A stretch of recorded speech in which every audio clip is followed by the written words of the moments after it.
My name is Isael Ramos, and I will be doing my presentation on coronavirus. So, according to the Wall Street Journal, more than 5.4 million people have been infected or been exposed to coronavirus globally. With this being said, there has been 345 deaths.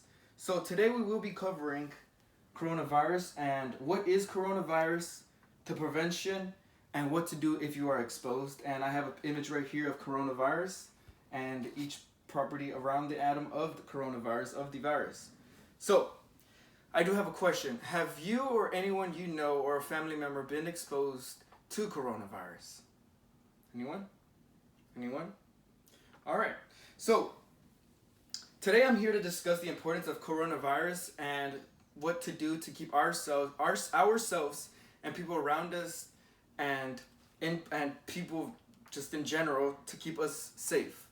So, today I'm going to be revealing and I'm going to be giving information and explaining what the virus is, what should we do to prevent it from spreading, and what to do if you are exposed. So with that being said, my research for this speech was found in SIRS Issues Researcher, eLibrary, and Britannica Academic. So first, we're going to be talking about coronavirus. So what is coronavirus? You're probably asking.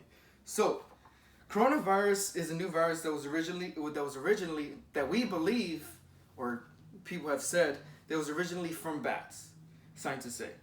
So it isn't exactly known how it actually jumped to humans, but that's what it is. All right.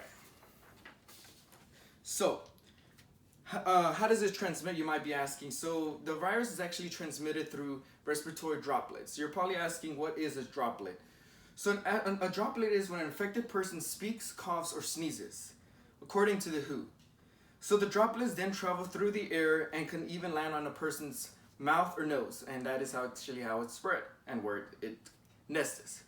So the disease modeling experts have estimated that on average, each infected person has transmitted the virus to about 2.6 others.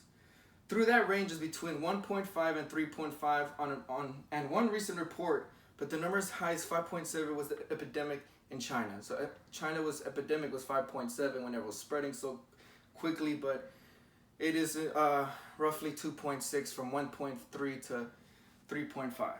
So the overall global mortality rate has ranged from between 2% and 4%, according to the calculations of confirmed cases and deaths worldwide, which have been changing daily. So the numbers are not going to be the same as they were months ago when the pandemic first started.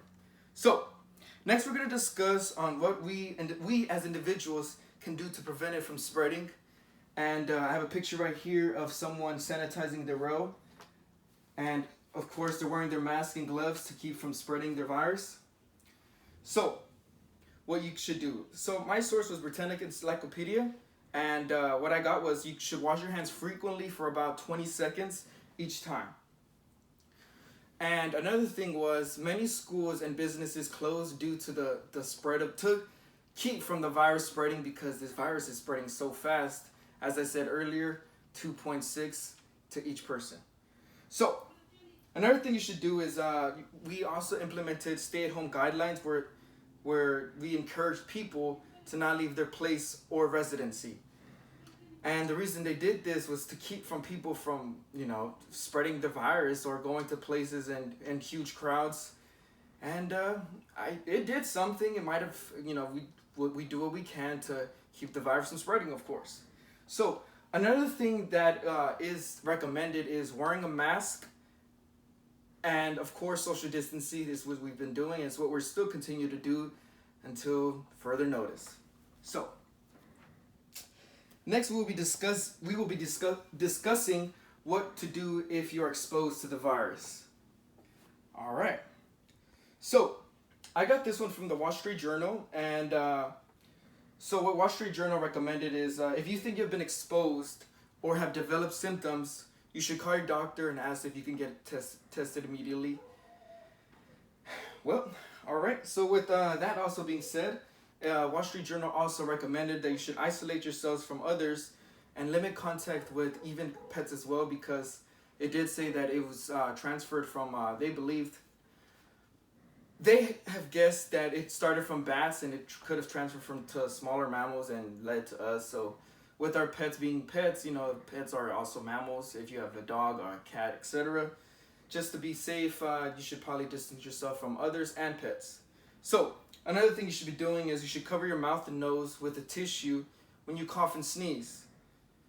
And you should also wear a mask when you're around others or you're in public.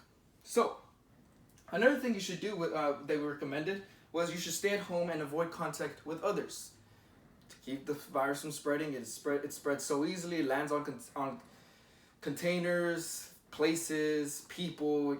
It's pretty bad. So you should probably distance yourself from others to keep the virus from spreading, of course. This was my works cited place. All right. So with that being said, today we did discuss about coronavirus, and we covered on what coronavirus is, the prevention, and what to do if you are exposed. So with that being said, I do want to say this. I did find this really cool fact that I did see about it. I'm sure you already know this, but if you didn't know, many people in the U.S. have chronic conditions that raise their risk of becoming seriously ill if they're infected by 60%. If they're infected, about 60% of those have at least one underlying condition. So with that being said, people that are older, that have diabetes, heart conditions, respiratory conditions, it's a lot more critical to people like them, or people that have those conditions, than to people that are a lot healthier or younger than us, because, well, we probably have a better chance of fighting. But it's not about us. It's about people. It's about being secure for other people that have those conditions, because although we may make it through the virus, you wouldn't want them to be severely ill or possibly even have a death mortality. So with that being said, I want to thank y'all for joining me. Thank you for listening, and stay safe, wear your mask, and of course wash your hands for about 20 seconds. Thank you.